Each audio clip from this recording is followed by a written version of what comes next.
सर्वांगीण चैनल में आपका स्वागत करती हूँ। और आज हम बिटिया दिवस मनाने जा रहे हैं और चलिए मिलते हैं डॉक्टर धर्मेंद्र ग्रोवर सर से। नमस्ते सर। नमस्कार अनिता जी।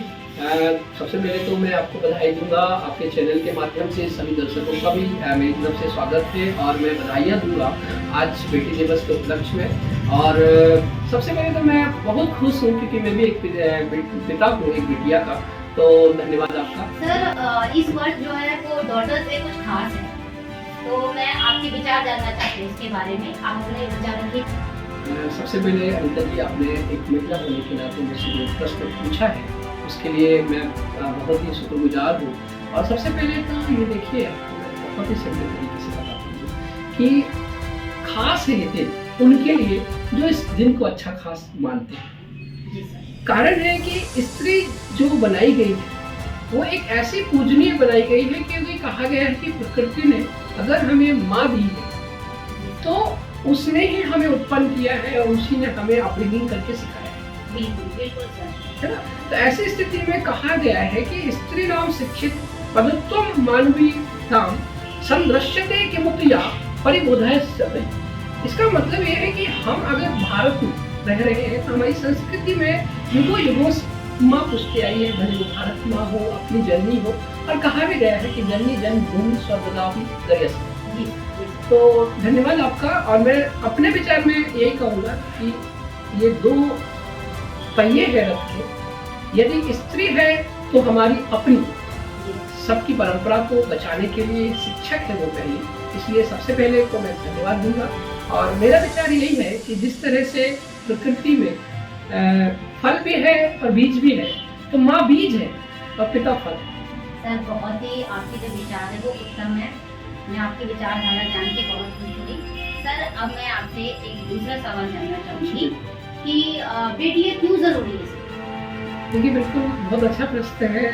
और बेटी इसलिए जरूरी है कि बेटी अगर नहीं होती, और भारत का सौभाग्य है कि बेटियों ने परचम लहराया है। वो भले हमारे यहाँ पर जितनी भी स्त्रियों ने अपने अपने यहाँ पर काम किया, उस हिसाब से देखूं तो मेरे देश में खासतौर से इस पूरे के पूरी भारत भूमि पर जो कठिन कार्यों में रही है, वो स्वयं वेदों को उच्चारण करने वाली घोषा हो, अपर्णा हो, या कई ऐसी महिलाएं हैं जो दुर्गा शक्ति के रूप में जानी जाती है। वो माँ सरस्वती हो, माँ दुर्गा हो, उसके कई रूप। तो नारी शक्ति तेरे कई रूप। और कहा भी गया है जहाँ नारी का निवास होता है वहाँ शायद देवता वास करते हैं। तो मेरी नजर में बहुत है कि बेटी बेटी सब सुन।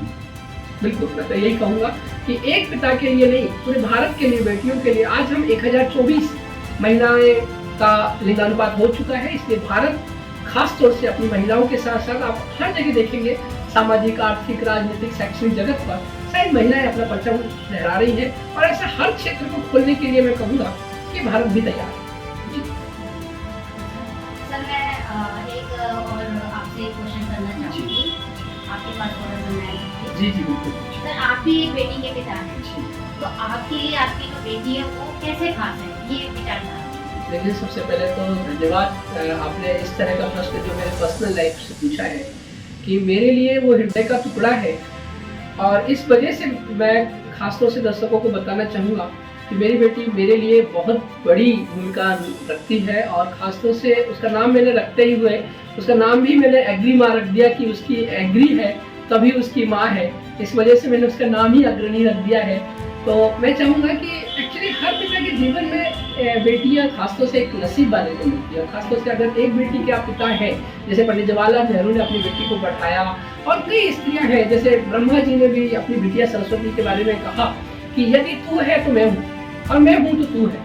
इसका मतलब हम एक दूसरे की पूरक है। और शायद आप भारतीय संस्कृति में भी देखते आए हैं कि आपने मिथिला में देखा होगा, जनक के नरेश जनक सुता के रूप में देखा होगा कि वो माँ सीता को भी किस तरह से विदा कर रहे हैं। एक पिता की और आखिरी इच्छा क्या होती है, अपनी बेटियों को सजोना।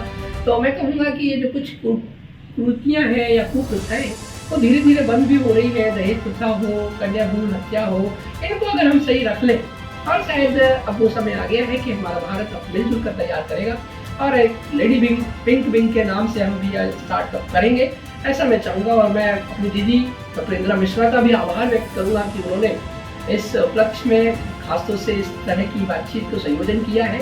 और आपका धन्यवाद बहुत बहुत, आप मेरे यहाँ आए और बहुत खुशी हुई कि मेरा आज जो डॉटर्स डे पर है, आपकी जैसी कन्याएं हैं, जो पुत्रियां हैं, वो देश का नाम रोशन करें। तो मुझे भी आपसे बात करके और आपके विचार जान के बहुत संतुष्टि, बहुत खुशी मिली कि आप जो है वो लेडीज के लिए, गर्ल्स के लिए कितना कुछ अच्छा करते हैं। जी, थैंक यू सो मच। इसी वचन के साथ मैं यहाँ पे विराम देना चाहूँगी। फिर मिलते हैं हम डॉक्टर धर्मेंद्र गौर से। जी बिल्कुल, हमेशा, बिल्कुल बिल्कुल। Thank you so much sir, आपने इतना कीमती समय दिया हमें। Thank you.